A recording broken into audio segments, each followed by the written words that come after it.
Turkey and stuffing, one of those wonderful pleasures of this time of the year. And who doesn't love stuffing, but we don't love all those excess carbs and some of the wheat products in America are not the greatest for us. So today we have a healthier alternative. Robin and Dana here, the co-authors of the Eat Live Thrive Diet. And if you're a woman 45 plus looking to experience your best health, your best vitality, and your best body, you have come to the right place. Okay, this is a simple recipe. You can make it for the whole family, or you can just make it for yourself. We're just going to tell them what we've done already here in this skillet. We browned up some ground turkey sausage. You can get the spicy if you like. I like the spicy. Some onions, some mushrooms, and some water chestnut, or you could use celery if you like, or a little combination of both. So that took what, about maybe 5 or 6 minutes? Very quickly. Now the exciting part of this recipe. Okay, we found this Simple Mills almond flour baking mix to make an artesian bread. You can make loaves, you can make muffins, you can make flatbread. We made the loaf version of this. You just add a little bit of water, a little bit of quality oil and vinegar, and pop it in the oven. And that is what we made our quote unquote breadcrumbs from. We'll provide the link to Amazon. You can find this in many of your local grocery stores, probably not all of them, but you could buy it in a 6-pack on Amazon and save about $2 per box. And I really believe it's going to be something you're going to want to have in your pantry.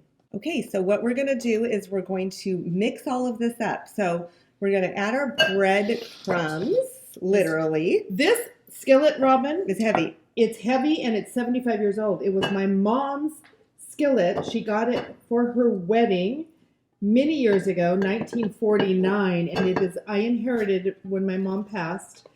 And I just have to share that little tidbit while I'm pouring all these goodies into this bowl. We're making a half recipe because we don't have a lot of people to feed right at the moment. So this will probably make 8 servings. Mm-hmm. And like we said before, maybe you're going to make traditional for your family and stuff the bird with it, but perhaps you want to be a little more on track and save your calories for more fun things and not get quite so many carbs into your diet. I just added a half a cup of chicken broth or bone broth, and I'm adding just a couple more tablespoons. You can make it, if you like your stuffing really more mushy, you can add more. And especially if you're putting it in a bird, then it's going to get even moister. If you're not, again, according to how the mushiness, how wet you like your stuffings. So we're adding some dried sage, and I'm also going to add some poultry seasoning. So how much is on there, Dan? That's a half. That's a half. Yep. So and I'd actually do a whole teaspoon, even in a half recipe. It's what really makes it poultry-like. Okay, that is it. Well, salt and pepper. Well, a little bit of salt and pepper. And how easy is this? You are, of course, going to bake it, get it to that warm and maybe a little crispy on the outside. So because we're going to pop it in the oven in a baking dish, it's going to dry out just a teeny bit. We're not going to stuff this in a bird. We're going to add another 2 more tablespoons of the broth just to ensure it doesn't get too dry. You could always add more broth even after you take it out of the oven. It's really not going to cool it down that much, just adding a couple tablespoons, but we're going to do it now. So the bottom line is we have used now 3/4 of a cup of broth.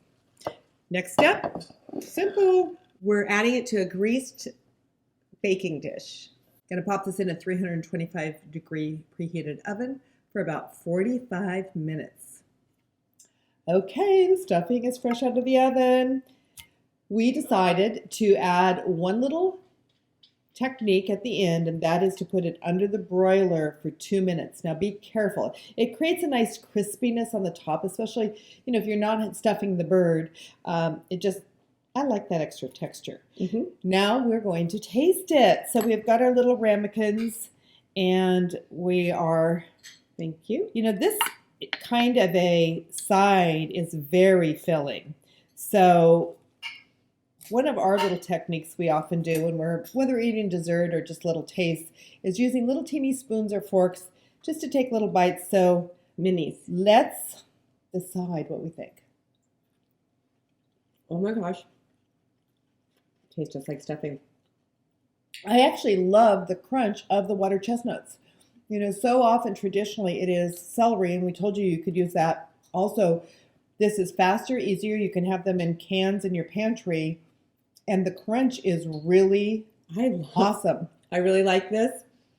This is such an amazing alternative to the bread stuffing. I was telling Deanna that I like stuffing, but I skip it every year because there's so many other starches and all of Right. that. And I just feel like it's just bread and I don't need to have that bread. But this I will eat.